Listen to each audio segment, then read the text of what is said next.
ایک ایسا عمل بیان کیا علماء نے کہ جو خاص 7 بیویوں کے نام سے ہے۔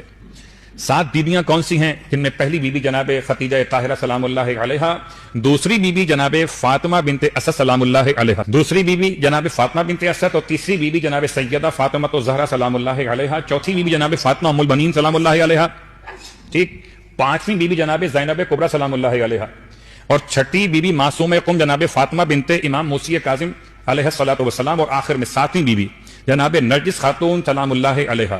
یہ 7 نام ہیں۔ عمل اس طرح سے منعقد ہوگا کہ یا جمعرات سے آغاز کیجئے فجر کی نماز کے بعد، یا جمعے کے دن سے آغاز کیجئے فجر کی نماز کے بعد۔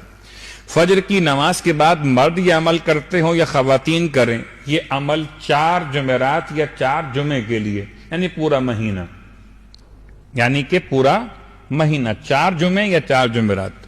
اگر جمعرات کر رہے ہیں تو 4 جمعرات، اور اگر جمعہ منتخب کیا تو پھر 4 جمعے۔ فجر کی نماز پڑھنے کے بعد ان 7 بیویوں کی خدمت میں ہدیہ 2 رکعت نماز، تو یہ 7 نمازیں ہو گئیں اور 14 رکعت نماز ہو گئی بطریق نماز فجر۔ ہدیہ پیش کرتا یا کرتی ہوں 2 رکعت نماز بخدمت جناب خدیجہ طاہرہ قربتاً الی اللہ۔ اسی انداز سے ہر نماز کی نیت اس بی بی کے نام سے ہوگی ہدیہ پیش کرتے ہوئے۔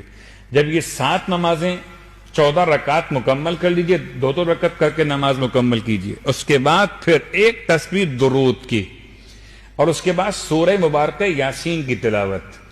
سورہ مبارکہ یاسین کی تلاوت میں، چونکہ سورہ یاسین میں 7 مقامات پر مبین کا لفظ استعمال ہوا، 7 مقامات پر مبین کا لفظ استعمال ہوا، تو ہر ایک مبین کے بعد رک کر دعا مانگیے اور ایک بیوی کا واسطہ دیجئے۔ پہلا مبین جناب خدیجہ طاہرہ کا واسطہ، پروردگار آپ کے بیٹے کے لیے اور آپ کی بیٹی اس کے لیے دعا کر رہے ہو، بیٹے کا رشتہ مسئلہ ہے یا بیٹی کا رشتہ مسئلہ ہے، اس کے حق میں دعا مانگیے۔ 7 مبین رکیں اور رک کر دعا مانگے، واسطہ دیں پروردگار کو اس ایک بیوی کا، یہاں تک کہ 7 بیویوں کے نام مکمل ہو جائیں گے، اور پھر خداوند عالم کی بارگاہ میں اپنے بہتر داماد کے لیے یا عمدہ ترین بہو کے انتخاب کے لیے وسیلہ بنائیے۔ انشاءاللہ یہ عمل جب انجام دیا جائے تو خدا ان 7 بیویوں کی برکت سے دونوں مسئلے حل کر دے۔ صلوات پڑھیں محمد وعلیہ